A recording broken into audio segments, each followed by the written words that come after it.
గాజులు తీసుకోండి, లేదంటే అక్షతలు వచ్చి నమస్కారం చేయండి.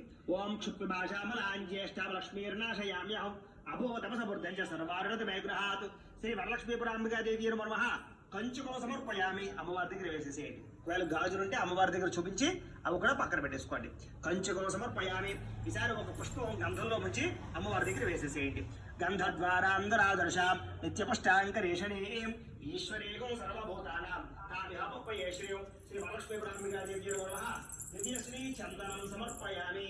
ఈసారి మీరు ఏదైనా బంగారు ఆభరణాలు చేయించుకున్నట్లయితే కనుక అవి అమ్మవారి దగ్గర పెట్టాలంటే కనుక ఇప్పుడు ఆ అమ్మవారి దగ్గర అమ్మవారికి అలంకారమైనా చేయొచ్చు, పక్కనైనా పెట్టుకోవచ్చు. ఆభరణాలు ఏమి లేదంటే కనుక పుష్పపుచ్చి నమస్కారం చేయండి. ఓం మన సత్యామాపోతింబాజ సత్యమశేమహి పశూనాగమనస్య శ్రీ శ్రీదాన్యస శ్రీ వరలక్ష్మీపురాంబికాదేవి నమః. ఆభరణం సమర్పయామి, అమ్మవారి దగ్గర వేసేసేయండి. ఆభరణార్థం పుష్పం సమర్పయామి. ఆభరణార్థం అలంకరణార్థం దూర్వా